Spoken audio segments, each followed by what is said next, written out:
Hello नमस्कार. Vidarbha food and लाईफमध्ये तुमचे सगळ्यांचे स्वागत आहे. आजची रेसिपी करते ओट्स उपमा. त्यासाठी लागणारं साहित्य, एक छोटा कांदा घेतलेला आहे मी, आणि अर्धा गाजर घेतलेला आहे, मिरची घेतलेली आहे, 3 मिरची घेतली आहे मी, आणि मटर वगैरे आणि ओट्स. आता पुढची कृती करूया. आपण कढई ठेवलेली आहे, तापलं आहे, तेल टाकलं आहे त्याच्यामध्ये आणि तापायला ठेवलेलं आहे. त्याच्यामध्ये आता मोहरी घालून घ्यायची थोडी.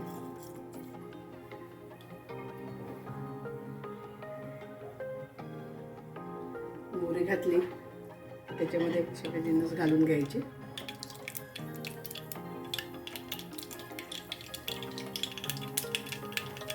एक कांदा घेतलेला आहे आणि 2 मिरची तेवढं द्यायचं.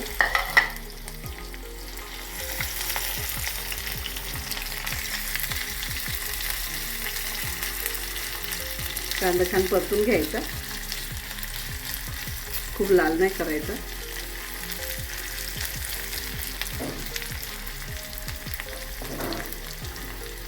त्याच्यामध्ये थोडे गाजर घालून घ्यायचे,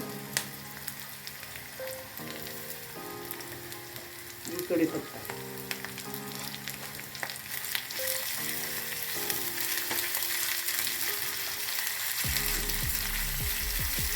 शिजू द्यायचे छान.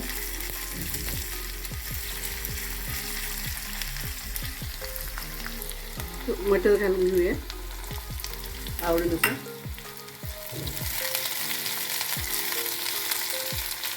थोडं होऊ द्यायचे मटर पण त्याच्यामध्ये. थोडं हळद घालून घ्यायची अर्धा चमच, धने पावडर, जिरे पावडर घालायचं, थोडं मिरची पावडर आणि 1 टमॅटो घालून घ्यायचं.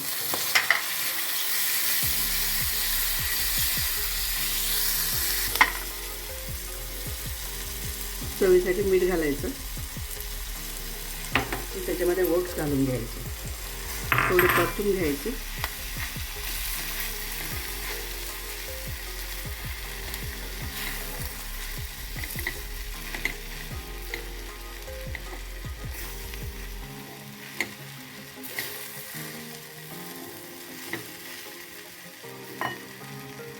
छान परतून घ्यायचे थोडी तेलामध्ये. त्याच्यामध्ये सगळं मिक्स करून घ्यायचं.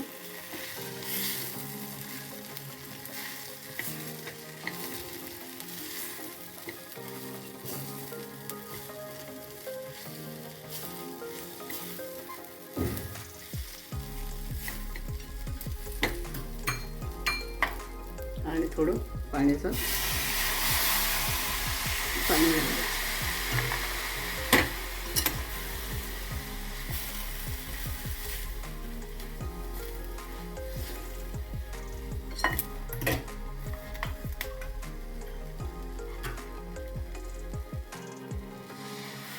एक वाटी पाणी लागलं आपल्याला. 1 वाटी ओट्स घेतले होते मी. याला छान एक वाफ काढून घ्यायची. आपलं उपमा होते, कवर करून घ्यायचं छान. त्याच्यामध्ये थोडं कोथिंबीर घालून घ्यायचं आणि एक वाफ परत अजून कवर करून घ्यायचं आणि होऊ द्यायचं 10 मिनिट. आपला उपमा झालेला आहे. ओट्स उपमा तयार आहे. आपण सर्व करूया. आपला उपमा रेडी आहे. ओट्स उपमा आपला सर्व केलेला आहे. रेडी झालेला आहे उपमा.